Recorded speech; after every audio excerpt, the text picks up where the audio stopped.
Halo boys and girls, sekarang Bung Yuki sedang bersiap-siap menuju ke Solo, ke Surakarta untuk menghadiri acara pembukaan Liga Top Skor zona Solo atau zona Surakarta.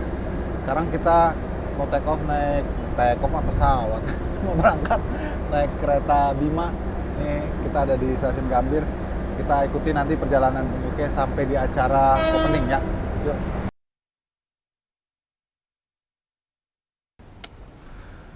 Boys, girls, kita sekarang udah sampai di stasiun Solo Balapan. Perjalanan yang lumayan lama juga ya, 8 jam. Yuk kita cepet-cepet deh, udah ngantuk nih, karena besok pagi acara pembukaan nih. Oke, yuk.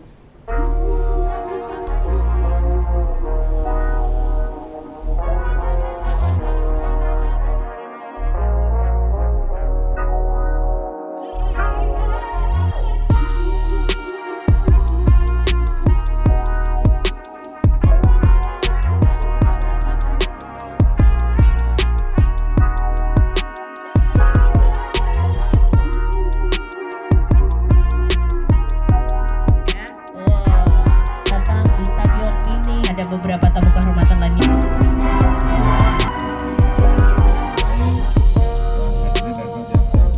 Top Skor akhirnya sampai juga di Surakarta. Ini kota ke-12 dari Liga Top Skor, di mana kami gelar secara berjenjang, berkesinambungan sampai tingkat nasional. Didampingi oleh ketua panitia tentunya. Saya Andri, koordinator untuk Liga Top Skor Surakarta. Awal mula kita adain untuk Liga Top Skor itu karena memang di Solo ini banyak sekolah sepak bola yang tersebar di wilayah Solo Raya, kayak di Solo Kota, terus Karanganyar, Sragen, Sukoharjo, Klaten, Boyolali. Tapi mereka kurang mempunyai wadah untuk kompetisi. Jadi hanya Liga Top Skor U13 ini bisa menjadi wadah untuk klub-klub sepak bola di wilayah Solo Raya untuk lebih semangat dalam membina usia dini. Target kedepannya sih saya pengennya di Solo ini terus berlangsung ya untuk Liga Top Skor ini. Mungkin nanti berjenjang juga, nggak cuma U13, bisa U14, 15. Jadi ada wadah untuk SSB ini berkompetisi, jadi mereka nggak cuma membina anak didik mereka, tapi ada wadah sarana untuk anak bibitnya berkembang dan menunjukkan kemampuan mereka yang nanti mungkin bisa dilihat oleh klub-klub. Jadi karir mereka juga naik dan nggak cuma menjadi anak pecinta sepak bola aja, cuma berprestasi juga di bidang olahraga sepak bola.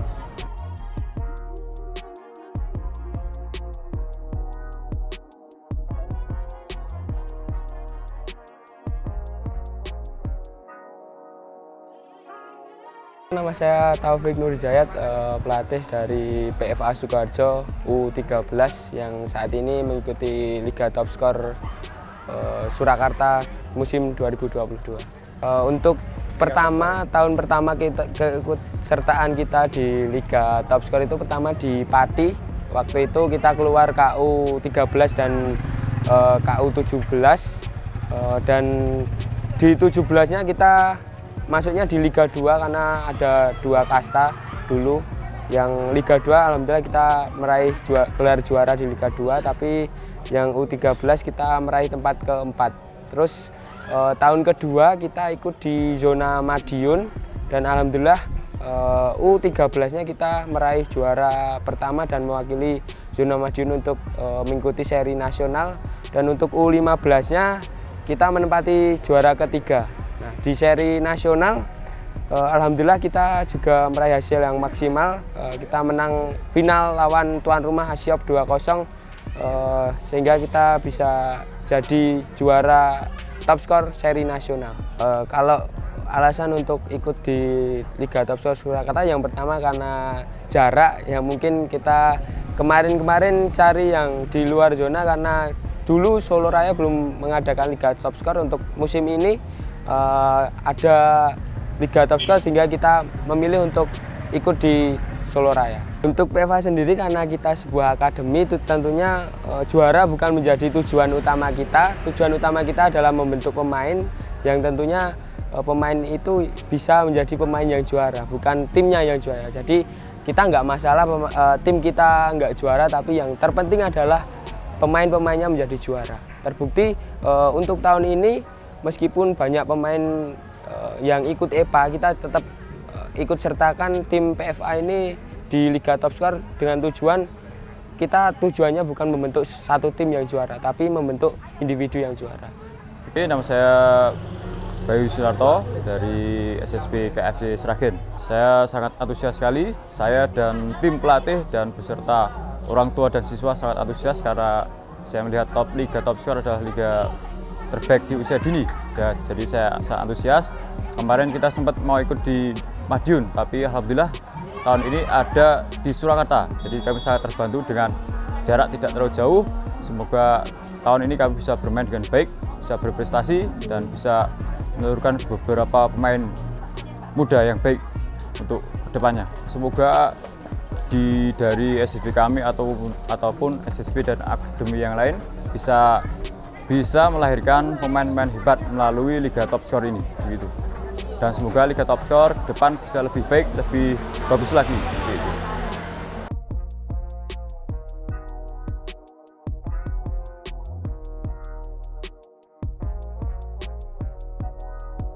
Halo boys and girls, bro and sis. Sekarang Om Yuki ada di lapangan apa namanya ini Pak?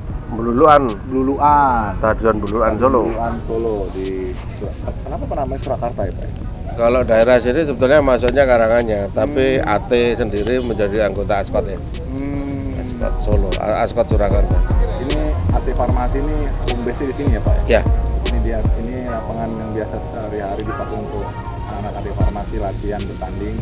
Kita berterima kasih Sepak sebagai perwakilan dari tuan rumah yang sudah memberikan kesempatan kita bisa pakai di sini. Terus ceritanya gimana nih Pak nih, teman-teman bisa dapat kesempatan di sini kan? Ini biasanya kan untuk komunitas di sekitar sini ya Pak? Oh iya, jadi kan memang dari kecil saya sebenarnya main di sini. Cuman setelah saya dewasa, setelah saya tua gitu ya, lapangan ini kok nggak terurus gitu. Bahkan kadang-kadang dipakai untuk pasar malam. Oh. Sementara ini kan aset desa. Halaman desa itu ada di sini. Kalau aset itu bisa dikelola dengan bagus, tentunya kan menghasilkan revenue kepada desa ya. Iya. Makanya kami coba tawarkan mengelola lapangan ini dengan kerjasama pengelolaan. Saya coba edukasi kepala desanya bahwasanya ada revenue yang nanti bisa diperoleh oleh masyarakat desa. Pertama, wajah halamannya kan menjadi lebih bagus, lebih bagus daripada dulu gitu. Iya. Kemudian menjadi sinyal ekonomi di sini yang bisa dimanfaatkan desa untuk menambah penerimaan PAD-nya. Lapangan ini kalau nanti disewa orang, sebagaimana sekarang ini kita mempergunakan, keuntungannya kan 20% buat desa. Kami yang mengelola dapat 80. Berapa tahun itu Pak? Kita insya Allah lah bisa 25 tahun. 25 tahun. Luar biasa ya. Terus warga sini ya akhirnya juga lebih seneng gitu. Mereka berkesempatan mempergunakan lapangan ini seminggu 2 kali, kalau kami 5 kali. Ya pas Sabtu Minggu itu kan jatahnya pengurus lah. Entah dipakai untuk apa, untuk yang senior, untuk apa. Ya sepanjang waktu, alokasi waktunya bisa kita manfaatkan untuk yang senior ya. Monggo lah nanti bisa berbagi, termasuk penyelenggaraan Liga Top Skor ini memanfaatkan hari Sabtu pagi kan selama beberapa kali, monggo silakan. Dan ini merupakan satu wadah pembinaan real gitu loh, real yang skalanya sudah nasional, sehingga nanti dari pengelola Liga Top Skor sendiri kan memiliki database, database yang sangat luas untuk seluruh Indonesia. Itu akan sangat bermanfaat untuk pengelolaan secara berjenjang. Seharusnya PSSI mampu menangkap semangat dari penyelenggaraan Liga Top Skor ini dari berbagai usia. Direktur tekniknya itu memiliki database pemain seluruh Indonesia. Saya butuh back kiri dari mana? cocok dapat. Iya. Itu kan kalau di negara-negara Eropa kan seperti itu. Nggak lagi belusukan liar gitu. Pak, ya? Iya, kayak negara primitif aja gitu. Sampai harus pelatih nasional belusuan dan sebagainya. Iya. Itu sudah bukan saatnya yang seperti itu. Iya. Ini UMKM-nya juga jadi hidup Pak di sini ya, banyak yang Sebelumnya yang di sekitar jalan raya itu sudah ada, tapi dengan adanya lapangan ini kan halaman desa nih Mas. Jadi ya coba ditertibkan, tetapi juga masih belum maksimal. supaya outlook-nya bagus lah ya. Siap. Ya. Jadi ini kan terbuka ininya bisa Ini main. udah berapa tahun berdiri nih Mas? Apa itu? Tempat ini Lapangan ini. udah ada dari dulu. Lapangan ini sebelum saya lahir ada udah. Tapi sering dipakai buat malah pasar malam gitu. Ya, secara berkala setahun 2 atau 3 kali itu dipakai pasar malam gitu. Lapangan jadi bergelombang, rumputnya mati. Sisa-sisa rumput mati kan masih ada di tengah. Oke, Boys and Girls nih setelah ini kita nanti ada acara opening untuk Liga Top Score di Surakarta ini atau di Solo lah kalau orang biasa kenal ya. Dan ini merupakan kompetisi junior pertama yang ada di Solo. Yang resmi ya? Yang resmi ya. Skala nasional. Skala nasional. Dan nanti kita akan lihat dari sini tentunya banyak sekali bibit-bibit talenta-talenta yang mungkin belum terlihat, nanti bisa akan muncul dari sini karena tadi seperti Bapak katakan semua nggak ada yang instan nih Pak ya, proses semua.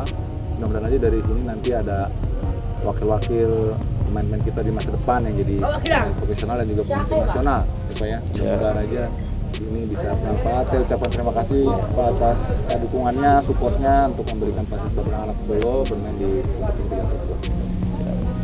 Terima kasih Pak. Yap.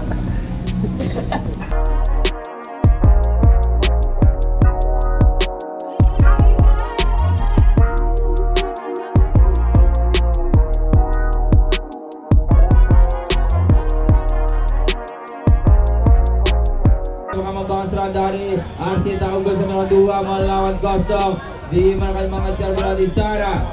Counter bola ke depan Mas Galina Muhammad Akmal. Mau sebelah kali ini ada siapa yang diterima masih sebelum di sana. Baru kesepakan.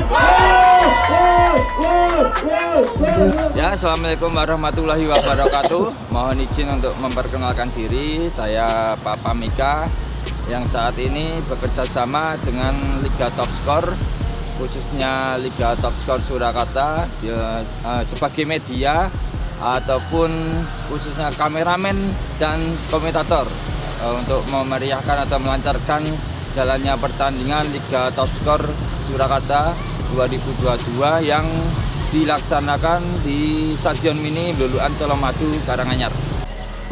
Kalau untuk kameramen video dan komentator sendiri, saya itu sejak kira-kira Juni 2021 atau kurang lebih sudah setahun lamanya. Ya alhamdulillah sudah sampai kemana-mana, ke luar kota juga. Yang lebih sering itu ke Jogja, ya seperti Maguwarjo, Mandala, Grinda atau juga SSA Bantul. Ada juga pernah itu kemarin yang terbaru di Magelang, yang dulu juga pernah di Semarang dan Salatiga. Jadi juga nggak sekitar Solo Raya saja. Sekitar September 2020 ada namanya Liga Askap PSSI di Kabupaten Karanganyar, tempat saya tinggal. Kebetulan juga dekat dengan rumah. Akhirnya setiap hari, tiap sore itu liputan terus bola Liga Askap PSSI Karanganyar, yang diikuti beberapa tim lokal Karanganyar yang keterusan lah sampai sekarang akhirnya. Waktu itu alatnya masih pakai HP saya, jadi belum pakai kamera yang profesional. Pas waktu masih pakai HP itu ada beberapa yang menanyakan tarifnya berapa, mau jawab juga bingung kan, masih pakai HP, belum profesional lah gitu. Akhirnya ya udah sekilasnya aja loh. Akhirnya ya 50.000, 30.000, 20.000 juga diterima gitu. Kepikiran juga waktu itu pakai HP bisa dapat duit. Akhirnya bagaimana caranya nguras tabungan juga, gimana caranya kita upgrade alat. Akhirnya kebeli dah itu handycam yang murah-murah saja semampunya, karena kita juga bukan kaum berada. sekitar bulan Februari 2021 kira-kira itu. Dan mulailah pasang tarif pada waktu itu, akhirnya naik-naik terus. Kalau cuma video monoton lah intinya, tidak ada komentatornya, akhirnya berinisiatif lah waktu itu nyoba dikasih komentator. Akhirnya beli toa kecil buat belajar karena memang semampunya juga itu. Dan agak susah juga ya karena bagaimanapun buat ngomong di depan orang banyak itu juga butuh mental ya. Sedangkan kita di depan kamera aja apa di hadapan keluarga sendiri aja mau ngomong belibet gitu. Ya, karena sering juga bareng komentator lain, jadi bisa sedikit-sedikit menirukan gaya bicara dari atau gaya ngomongnya mereka gitu untuk bisa kita pelajari. Akhirnya sedikit demi sedikit kita bisa lancar, dan karena waktu itu juga masih belajar ya, jadi masih belibet juga ngomongnya, belum bagus intinya gitu cara komentator saya juga, jadi belum bisa atau belum berani untuk masang tarif. Jadi waktu itu masih kita bonus sebagai bonus komentatornya, jadi misalkan ada yang mau job video itu kita kasih bonus komentator. Untuk voli video plus komentator pernah juga di daerah kampung saya sendiri. Waktu itu dimintain tolong untuk meliput voli di daerah kampung saya gitu. Ada di salah konsep, sudah dilakukan angkat bola di sana. Umpan manja kali ini, smash keras kali ini, kebingungan. Ada siapa kali ini? Ada Agus malah bingung diri. Nah konsep, sudah dilakukan, masih mau dikuasai kali ini. Smash keras, mau diblok namun masih mau diamankan kali ini. Lalu umpan manja. Ya itu sedikit cerita dari saya. Mohon maaf apabila banyak kurang lebihnya atau salah-salah kata. Dari saya cukupkan sekian.